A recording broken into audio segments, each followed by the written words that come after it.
Ayan guys, ganito ang buhay sa probinsya.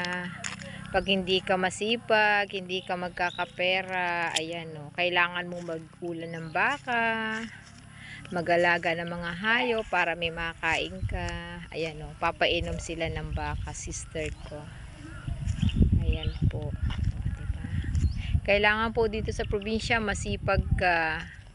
May tanim kang mga gulay, halaman, alaga ka ng mga hayop. Guys, alagang baka ng kapatid ko. Ayan o. Ni Don Alvin and Donya Susan. Ayan o.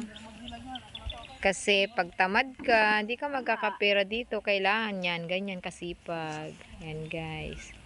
Tana mo, ulan na ulit nila. O. Ganyan guys, ang buhay dito. Ayan. Diba? Yan guys o. Mga manok ng sister ko. Ayan na. Tatakbuhan siya. Ayan, ang alaga niya